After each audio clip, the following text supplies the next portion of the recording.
Well, it's been a while now. How long exactly? I don't remember. I have no idea actually. This is not a regular episode. This is just a mini. Or what we like to refer them to as Bouge Bouge. That's the one. Yeah. We're here under the light of Tsutenkaku. And standing outside a lovely theatre, a lovely cinema. So what's this mini about, Guy? This is our second mini about going to see a Hisayasu Sato film. Oh, yeah. Yeah, the first one was about seeing his newest film, Dear Kaito Ablaze, and then his first ever film, or his debut. What was that called? Poaching Lolita. Something like that on 16mm, which was great. Definitely go listen to that. At a proper theatre, at a normal cinema. Yes, that was kind of like, it's kind of like Sato cleaned up. Yeah. Now we're entering the bowels of hell to see Sato in the dirtiest and probably the most appropriate setting. Yeah. So we're in Osaka Shinsekai in front of the Kokusai Gekijo theatre. And we have spoken about this place, and I believe it was in our Name Means Yes episode we spoke about both of us going separately to a pink theatre and describing the horrors that we saw. Yeah. You went to the Ueno theatre, was it? I went to the Ueno one, which I think is definitely a lot nicer than this one. There were men wanking themselves silly, sucking each other off all over the place. But all over the place. Got stared down by a lot of people, but it was pretty modern and clean. This place is fucked. This place is known as the deepest place in the whole of Japan. Really? Yes. Good lord. It is not recommended by anyone. Yeah. And I also mentioned it in that pod, in that Mouge Bouge. I was taken to this cinema the first month I moved to Japan, where I witnessed a lot of sucking and fucking and coming and mopping of various bodily fluids. It wasn't pretty, and I vowed never to go back. Now you're gonna go twice, and now I'm a regular. Yeah, no, you got a membership now. So this place, this theatre, it is the last theatre in the whole of the Kinki region. So the Kinki region makes up Osaka, Kyoto, Nara, Wakayama, maybe some more places, I don't remember. It's a pretty vast region. It's the last cinema in this entire region that still hand paints its signs. And I've always enjoyed it from the outside. Who is it that paints them? Is that the owner? I think it's the owner. Right. He's like a one-man operation. They're very cool. Very cool. And so I've often just cycled past, taken pictures, and been on my way. Yeah. It's a place to enjoy from the outside. Now, this cinema has just suddenly announced that they're closing up doors and they're stopping business at the end of this month. 70 years? 75 years. Fucking yes, hell. opened in 1950. Wow. And they just suddenly, we're closing, and the building is being absolutely demolished. Nice. So I went out last week, and me and my friends were talking about it. We're like, we should go. We should pay our respects. And a friend, actually, it's the actress in my new film. She's still relatively young. She's like, I want to see it before it gets demolished because I'm never going to have a chance to see anything like this again. Yeah. So I was like, okay, well, let's go then. We had no idea what we were going to see because it's not about the film, it's about the experience and the atmosphere. And we went there on a Saturday night, and holy fuck. So you go in, you descend the stairs, the stench, the absolute stench of filth and cum wafts up your nostrils, right?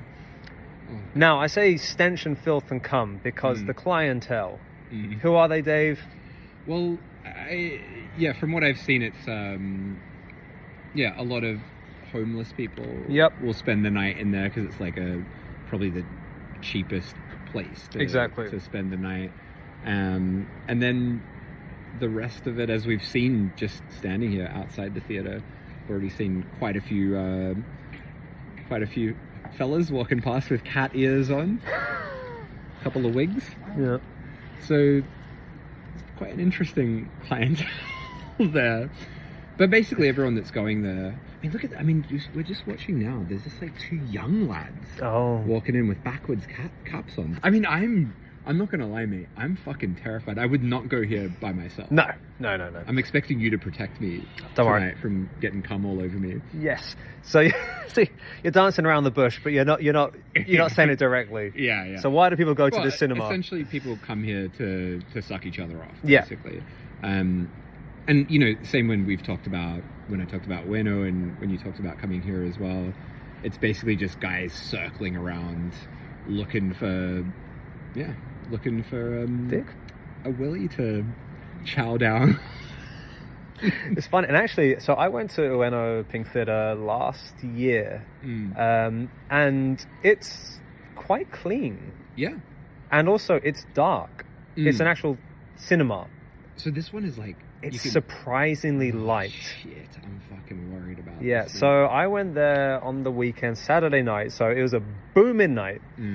We descended the stairs. I quickly put on a mask to block my nostrils. Oh, I don't have a mask. I got a spare, don't worry. Oh, good, thank you. And we had our backs to the back wall. Right. To stop people from approaching us from behind, because they do that. And so we could see all the chaos ensue in front of us. We had no idea what was being played. And we saw a lot of it's just gross. The atmosphere could have been likened to like the prelude to a live show. It was like people were waiting for something to happen and skulking around and like mingling. That's been my experience in when it was like it's obviously a much cleaner place, but in Ueno, that's what put me on edge the most, is the skulking. Yeah. There's a lot of skulking and looking and searching for something. Yes. And that's what really makes it unsettling. Yeah. How did Haruka take it? Because she's like like 21 years old. She's 21, yeah. And her mate, I don't actually know how old her friend was. She was also relatively younger than me, I think. And then with another guy friend as well. There's 4 of us, 2 guys, 2 girls. But they were just like, holy fuck. And people were coming up and trying to like talk to us, and they were just like ignoring them, just like staring, like looking away, staring at the floor, don't talk to me. Because she's a pretty girl and she's surrounded by men in wigs. Yeah. And probably men who want to fuck a pretty girl but are settling for men in wigs. Yeah, sure.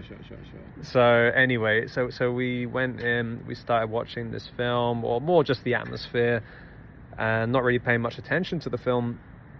And then all of a sudden I was like, fuck, this film looks pretty great. We should actually try to watch this. So we went into the aisles, the seats, because the seats start relatively low down in the theatre. Right. Because the back half is all for mingling and skulking. Right.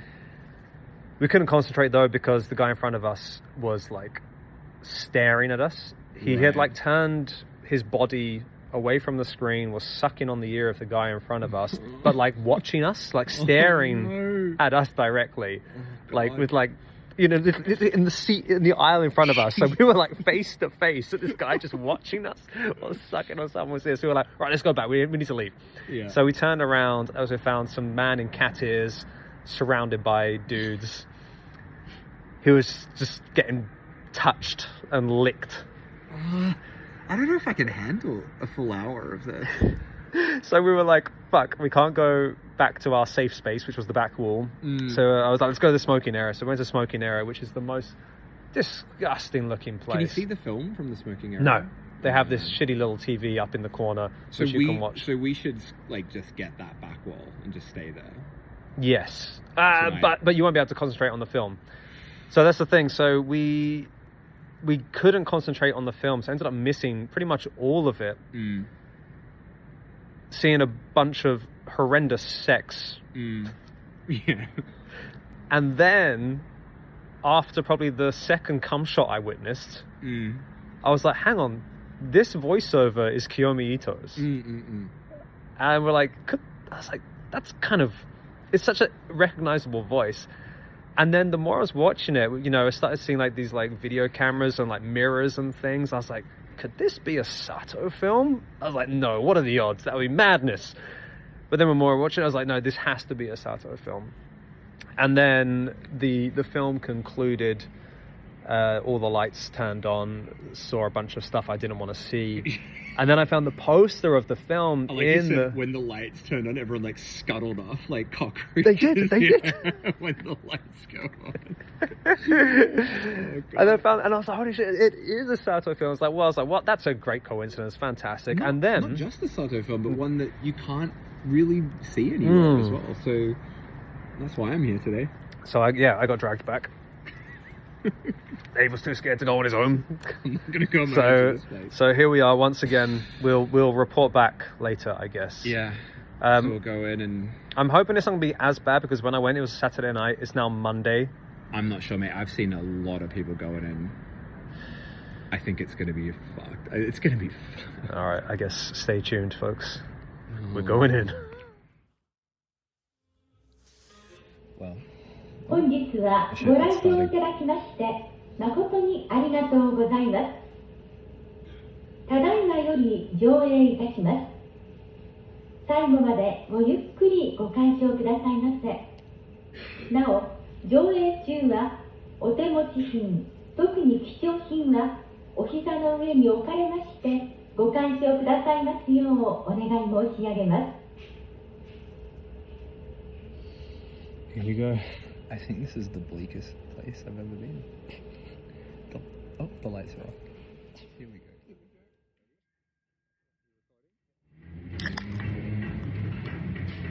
Well. Cheers. Cheers, mate. There you go. Well, we just got out. Yeah, that was... Barely. Quite something.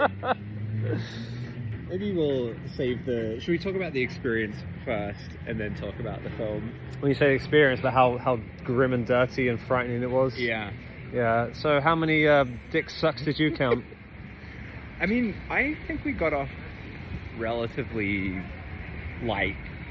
I mean, it's a Monday evening. Yeah, it wasn't that bad. Yeah. Can I sit down here next to Billiken? Yeah. All right. I sat next to Billiken. I tell you what, the thing I find the funniest coming out of that screening is that we were just in, as you described it, the fucking bowels of hell. Yeah. You literally walk downstairs into the bowels of fucking hell, and there's old men sucking each other off left, right, and center. And then we've walked back out, and we're just like, Shinsekai is so touristy. Like the middle of a tourist destination. Listen, you come here during the day, and there's like families pushing their kids in prams around. Yeah. And just a couple of yards away, everyone's getting sucked off. Yeah, it's absolutely bananas. Yeah, for the next 2 weeks.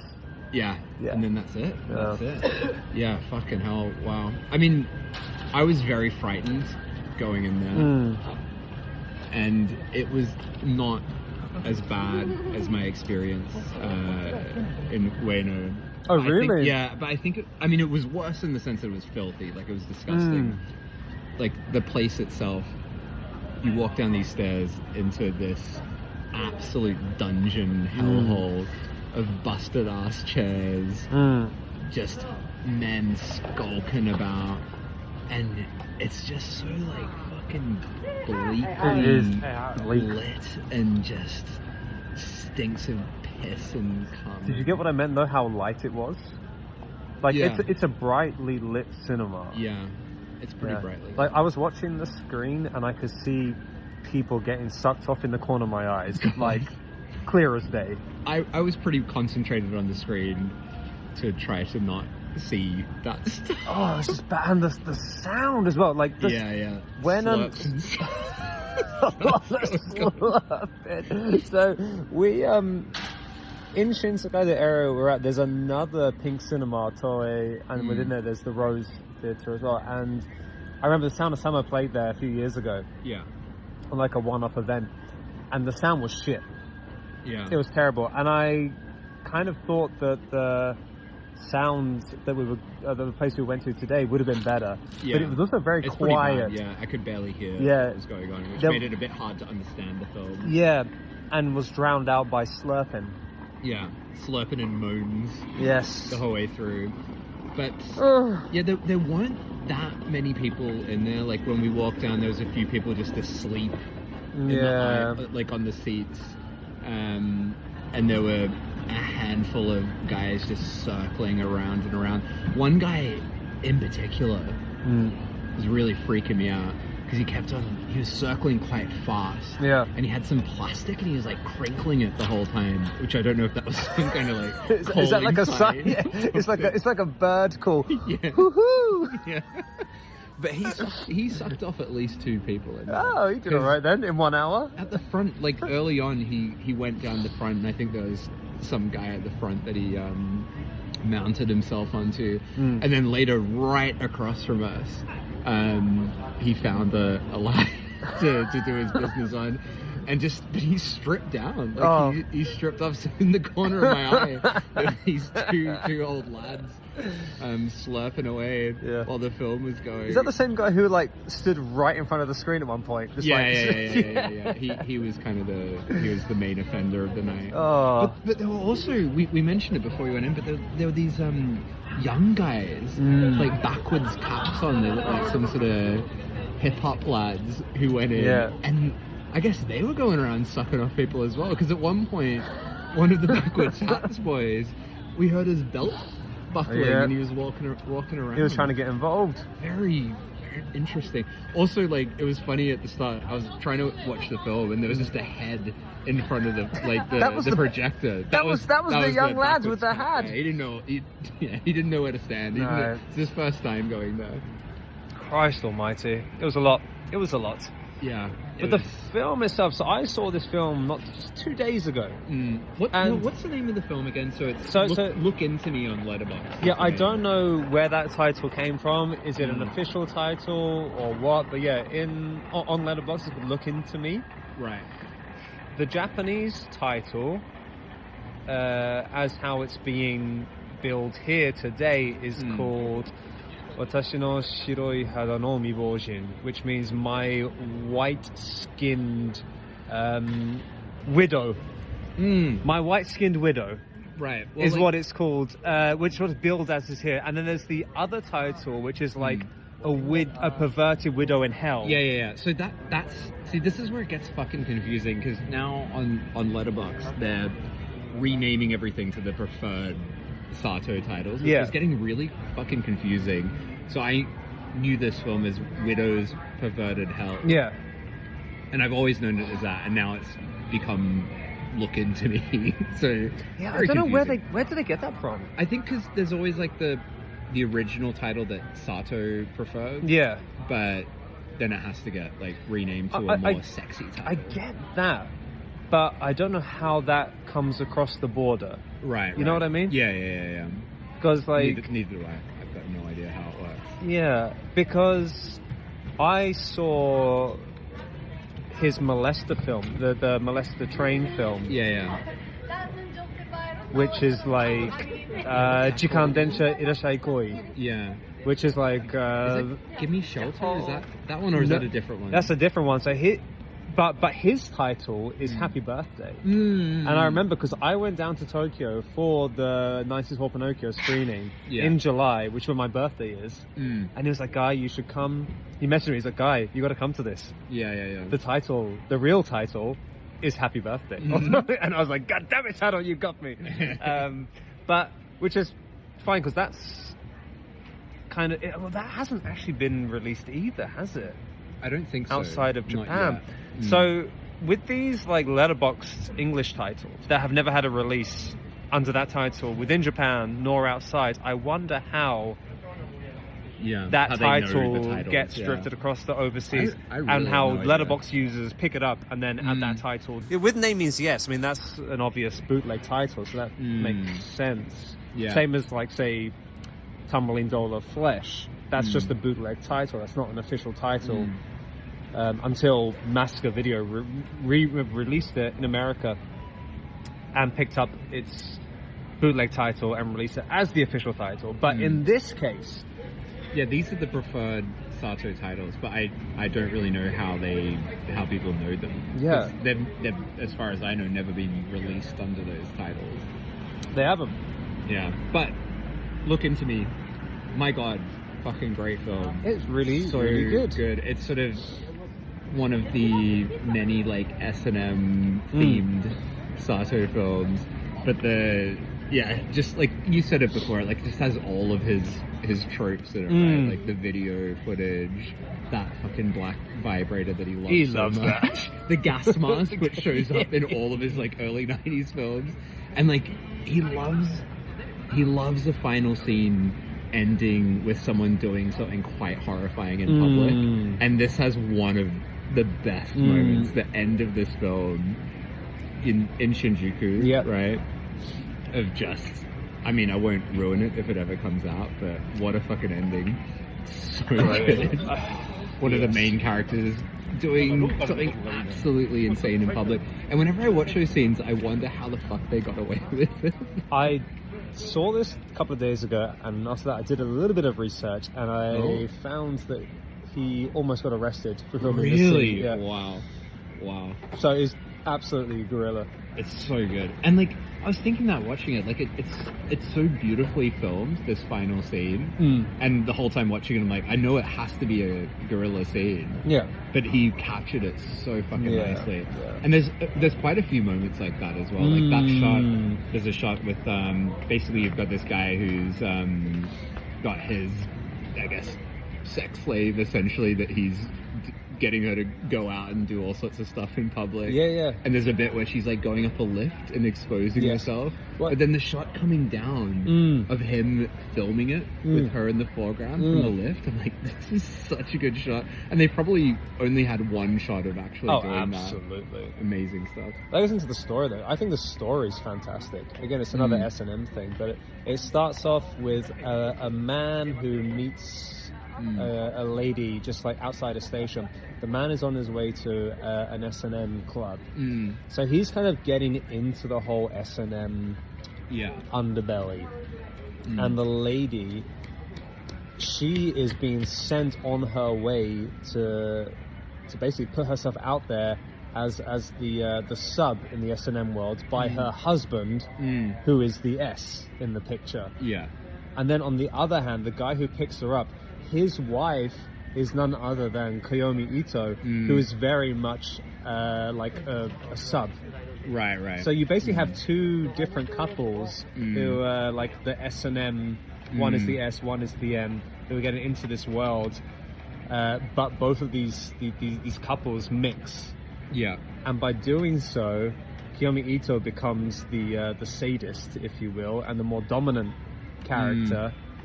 And then the husband, who is sending out his wife to be the sub, becomes a fucking nut job and starts videotaping everyone. And we see his videotapes, and they're like, they're upsetting. They're like grim and dirty, and he's like really he's wrapping them up in like bandages and showering them down with a hose. That scene on the rooftop. The rooftop as well. Yeah, like with her sort of on a like clothes hanger. She's hung up by a clothes hanger, and then like all these like amazing like buildings in the background and her getting hosed down. It looks so good, but it's also so it is. And there's one scene that I remember from my viewing a couple of nights ago, when it's like her tied up to a chair in the gas mask, and then the phone rings. And she's just like, fuck! It's like, it goes back to that comedic style where she's like trying to like shimmy that chair along to the phone to pick it up. And then he comes back from work and he's like, oh, you know, you've been here all day. So basically he tied her up in a gas mask to a chair and then just like left for work for 9 hours and then came back. And so there's like two different simultaneous S&M relationships going on, which then coincide together and mix, which end up in murder and guerrilla filming in the middle of Shinjuku. Amazing stuff. It's a beautifully done film. Really great film. And it's like, this is a film that doesn't have any release. You can't, as far as I know, you can't really see this anywhere except at a Pink theater. Except for in the depths of hell. Yeah. I went for a drink with Sato in July last year. And this was before Vinegar Syndrome announced their lineup. And I was like, Sato, come on, what's going on? Yeah, which one's coming out? What are coming out? And he's like, I've got like 10 releases lined up. Yeah. And I was like, what are they? He's like, I can't tell you. And I was like, okay, fine. I was like, fine. And then after a few more like drinks, and he's like, "Hey guys, so these are the films that are coming out." Yeah, like so this is not one of them. He's very happy to talk, but unfortunately, I didn't catch this title within the list. Damn, which is a massive shame because I think it is really, really up there. No, it's great. Yeah, and it just goes to show like all like those, what is it, like maybe like 10 films that are really hard to see of his. They are probably all fucking great because they're all from this era. Yeah. And I've never really been let down by anything he's ever made. Like, I think it's the era as well. This was, I think, 91? Yeah, 91. Yeah. And I think that's like his best stuff is like from that late 80s, early 90s period. And there's a bunch of films that just don't have any releases that are probably as fucking good as this. Yeah. It's great. Good stuff. There you go. Top film. I will say, I forgot to mention, there was one moment where you went to the bathroom. Oh, I did. And the second you left, I got approached. Oh, really? really? Yeah. Because I think because we were sat together, we kind of got ignored. Yeah. They're like, oh, these gaijins. They're on a date. Yeah, these gaijins on a date, wanking each other up to this Sato film. But yeah, like the second you left, a guy just like shuffled up to me. Oh, serious? And just stared for a bit, and I just like stayed looking forward, hand on my chin to show that I was really watching the film. Yeah. And then he slowly shuffled off, but I was like, oh no, it's gonna happen. It's happening. Here comes the cum.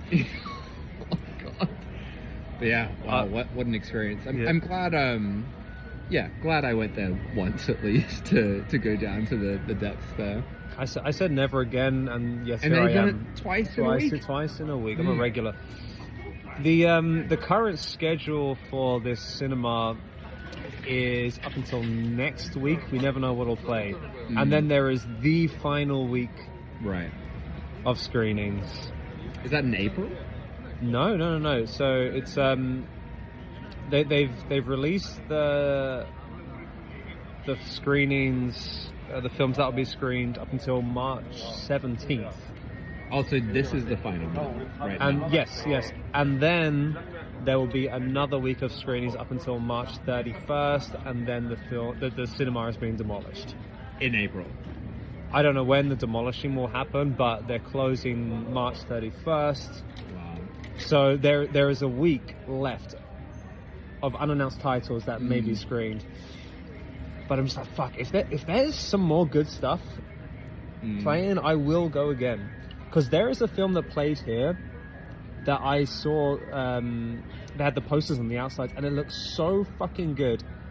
And I don't remember the title, but it had a horse in it. And I was like, fuck, I wish I went to go see it. And I thought, it'll be online somewhere, and it wasn't. Right. And it's not a film you can ever see outside of a fucking crusty, cum-stained pink cinema.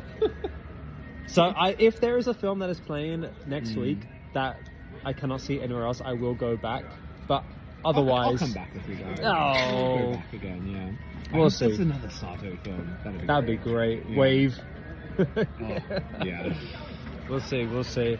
But otherwise, thanks Shinsekai Kokusai Gekijo for all the fucking nightmares. 75 years of hell. Yes. Otherwise, whilst we're still on the mini, because our new series or season won't be out for a while, what's going on? What's going on? In general. With your film? Oh, yeah, so, I mean, that's why we're not recording right now. We're both making films. I've got four more days of shooting out of 30. It's a lot. I've, it's the most stressed I've ever been in my life. It's exhausting, but getting there. So that should hopefully be done in April, and then I'll be into the editing, and then maybe we can start recording pods again, possibly. Yeah. How about for you? Yeah, same. Not 30 days for you, not mate. 30 days. No, Jesus Christ. My new film is a very, very tight 5 days. Lovely. Oh, I'd kill for that. The scale is completely different. But yeah, so I've been busy with my new film as well. I have the finale, which I'm filming this coming Sunday. So 6 days from now. I'll be there. Which I'm very much looking forward to. I have an actress who I really like. An actress who is not famous, but is known in the horror circle, making a special guest appearance in my new film. So that's very exciting. A little guest appearance. A little guest appearance. And then once I've done that, I'll I guess we'll get back into it. Back into filming for season 3. We have another theme set. Last time was a bit broader for the next. Yeah, last one was rip-offs, wrongdoings and stuff. Yeah. This time is we'll save that for later. Yeah. Yeah, we're not going to say now. Right? No. But don't get too excited. I guess for now, here is the old the Moosh Boosh. Yeah. Thanks for listening. Bye.